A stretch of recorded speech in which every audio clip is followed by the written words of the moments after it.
আসসালামু আলাইকুম বন্ধুরা, সবাই ভালো আছো? বাদাম খাচ্ছি, এটাই ভাবলাম যে এটা নিয়ে একটা কথা বলি।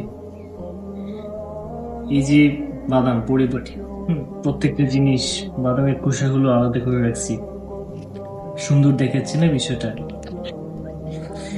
এখন হচ্ছে আমি যদি ওই যে প্যাকেটের ময়লাগুলো খোসাগুলো যদি এখানে ফেলে এখান থেকে উঠে চলে যাই বাদাম খাওয়ার পরে, এই বিষয়টা কেমন লাগবে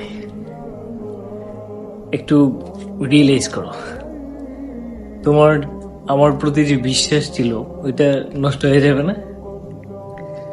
তুমি এতক্ষণ ভাবছো যে আমি একটা ভালো ছেলে, পরিপাটি করে রাখছি সবকিছু, পারফেক্ট, সুন্দর, ভদ্র ভালুক। সেটা হচ্ছে তোমার মস্তিষ্ক দেখে বদলে যাবে যে ছেলেটা কি করলো।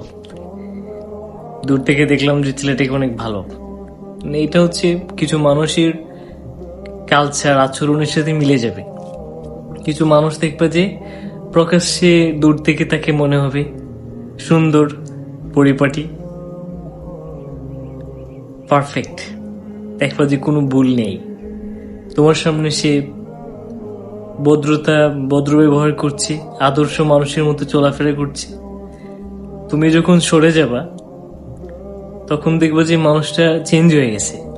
তোমার তোমার মনে করো যে অবাক হয়ে যাবা, একদম বদলে যাবে, তার হচ্ছে রূপ পাল্টে যাবে।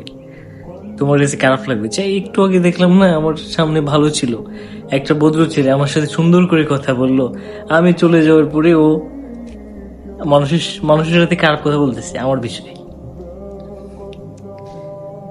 এইরকম। ঠিক আছে, দূর থেকে কাউকে কখনো জাজ করা উচিত না যে একটা ভদ্র ভালুক, ভদ্র ভালো ছেলে বা মেয়ে হোক।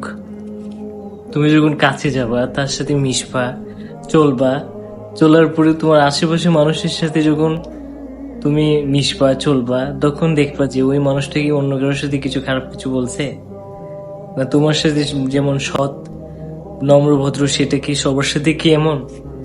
সেটা অনেক সময় নিয়ে করবা। সময় নিয়ে না হলে কি বিষয়টা কি হবে, দূর থেকে তুমি দেখছো ভালো, পরে দেখবা যে সেকেন্ডে পাল্টায় যাবে। তুমি সরে গেছো, দেখবা যে সে অন্যরকম হয়ে গেছে।